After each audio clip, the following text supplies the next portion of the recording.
Shalom, Bapak Ibu Saudara yang dikasih dan diberkati oleh Tuhan kita Yesus Kristus. Kembali kita hari ini akan mendengarkan renungan firman Tuhan. Di mana renungan firman Tuhan kembali akan kita dengarkan melewati kitab Keluaran pasal 33 ayat yang ke-18 hingga ayat yang ke-23. Namun sebelum kita bersama merenungkan akan kebenaran firman ini, saya mengajak Bapak Ibu Saudara terkasih kita berdoa. Tuhan yang penuh kasih, saat ini kami datang di hadapan-Mu dengan hati yang rindu untuk mendengarkan suara kebenaran firman ini. Tenangkan pikiran kami dan mampukan hati kami menerima akan firman-Mu dan melakukannya. Biarlah setiap kata dalam perenungan ini akan menjadi pelita bagi langkah kami, agar kami memiliki kekuatan untuk menjalani hari-hari kehidupan kami. Kami siap untuk mendengarkan renungan firman-Mu. Di dalam nama Yesus Kristus kami berdoa. Amin. Keluaran pasal 33 ayat yang ke-18 hingga ayat yang ke-23 dengan judul Mengenal Hadirat Tuhan di Tengah Dunia yang Sibuk dan Bingung. Di sini kita boleh melihat dalam Keluaran pasal 33 pada ayat yang ke-18, di mana nas ini berbicara kepada kita. Perlihatkanlah kemuliaan-Mu kepadaku. Bapak Ibu Saudara yang dikasih dan diberkati Tuhan, dunia sekarang bergerak sangat cepat. Kita dibombardir oleh berita buruk, tekanan ekonomi, kecemasan tentang masa depan, bahkan krisis identitas. Banyak orang merasa hidup ini berjalan tetapi kosong. Bahkan sebagai orang Kristen, kita bisa terjebak dalam rutinitas rohani, berdoa, ibadah, pelayanan, tapi merasa bahwa Tuhan itu jauh. Dan dalam kondisi seperti ini, kerinduan Musa dalam Keluaran pasal 33 ayat yang ke-18 sangat relevan berbicara kepada kita. Yang mengatakan, tunjukkanlah kemuliaan-Mu Tuhan. Di tengah tekanan, Musa tidak minta solusi instan. Ia minta satu hal, bahwa kehadiran dan kemuliaan Tuhan. Karena hal itulah menjadi hal yang terdalam, menjadi sebuah nilai permintaan. Hari ini kita boleh melihat pada ayat yang ke-18. Di mana berbicara kepada kita tentang kerinduan akan Tuhan dan bukan hanya sekedar berkat. Perhatikanlah kemuliaan-Mu kepadaku. Bayangkan Bapak Ibu Saudara, Musa sudah melihat begitu banyak mujizat, baik tulah Mesir, laut terbelah, mana turun dari langit, tapi masih haus akan Tuhan. Artinya, bahwa pengalaman iman di masa lalu tidak cukup untuk menopang kita terus-menerus. Kita perlu terus mengalami Tuhan secara pribadi. Nah, zaman sekarang banyak orang mencari bahwa yang pertama adalah ketenangan mental lewat meditasi duniawi. Banyak juga orang mencari tujuan hidup lewat pekerjaan, bahkan kepuasan lewat pencapaian. Tapi semua itu hanya penutup sementara. Kita butuh kemuliaan Tuhan, yaitu kehadiran-Nya yang nyata. Yang membuat hati kita dipulihkan, diperbaharui, dan ditenangkan.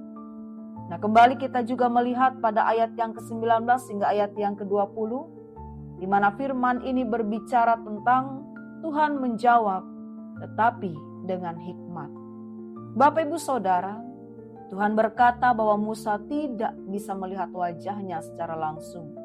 Karena itu terlalu mulia untuk manusia yang berdosa. Kadang kita merasa doa kita dijawab hanya separuh oleh Tuhan. Atau tidak sesuai dengan harapan. Tetapi lihatlah, ketika Tuhan menjawab setiap hal yang kita perlukan, itu sesuai dengan caranya. Dia menunjukkan kebaikannya, melewati kemuliaannya dengan cara yang tidak membinasakan Musa. Dan hari ini banyak orang menuntut Tuhan, menunjukkan kuasa secara spektakuler. tapi kemuliaan Tuhan sering hadir dalam kesunyian. Saat membaca firman dan tiba-tiba menangis tanpa tahu kenapa. Saat berdoa terasa sangat pribadi. Saat damai itu datang di tengah badai. Kita tidak butuh sesuatu yang heboh, tetapi yang kita perlukan adalah sesuatu yang nyata. Dan kita juga di sini melihat bagaimana ayat 21 hingga ayat 23 mengatakan kepada kita bahwa tempat aman untuk menyaksikan kemuliaan Tuhan. Tuhan menempatkan Musa di lekuk gunung batu, lalu menutupinya dengan tangannya agar ia aman. Ini adalah gambaran yang kuat. Tuhan ingin kita mengalami Dia, tapi Dia juga melindungi kita dalam prosesnya. Dan hari-hari ini tentu banyak dari kita yang merasa rapuh, baik secara mental yang lelah, hati yang kosong, bahkan hidup seperti berjalan tanpa arah. Tapi Tuhan menyediakan lekuk batu bagi kita, yaitu perlindungan di dalam Kristus. Yesus adalah batu karang itu. Melalui Dia, kita bisa mengenal Allah tanpa binasa. Dalam Yohanes pasal 1 ayat 14 mengatakan kepada kita telah melihat kemuliaannya, yaitu kemuliaan yang diberikan kepadanya sebagai anak tunggal Bapa. Dan yang keempat, bagaimana firman ini berbicara kepada kita agar kita mengalami kemuliaan Tuhan di zaman sekarang. Bapak Ibu Saudara, kita bisa mengalami kemuliaan Tuhan hari ini ketika kita menyembah dengan hati yang sungguh, ketika kita menyediakan waktu untuk mendengarkan suaranya, dan ketika kita hidup dalam ketaatan meski dunia mengajak kompromi. Kemuliaan Tuhan bukan hanya cahaya, tapi karakter dan kehadirannya. Dan kehadirannya yang mengubahkan hati, menyembuhkan luka batin, dan menuntun langkah.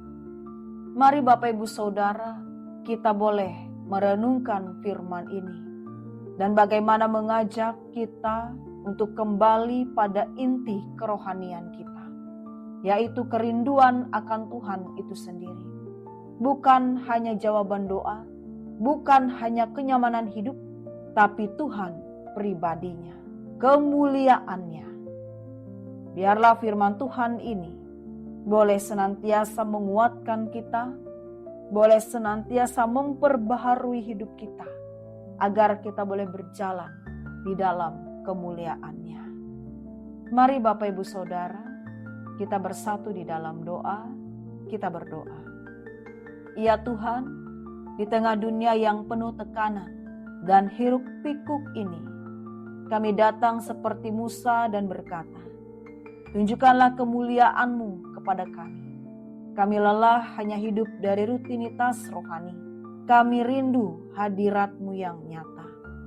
Kami rindu Engkau menyatakan diri-Mu dalam doa kami, dalam firman-Mu, dan dalam perjalanan kehidupan kami. Lindungi kami ya Tuhan, di tengah badai dunia ini. Jadikanlah Kristus sebagai batu karang tempat kami berlindung. Biarlah kemuliaan-Mu mengubahkan kami dari dalam dan membuat kami hidup bukan dengan kekuatan sendiri, tetapi karena Engkau hadir bersama dengan kami. Kami serahkan hati dan hidup kami untuk dipenuhi oleh-Mu. Di dalam nama Yesus Kristus kami berdoa. Amin. Tuhan Yesus memberkati.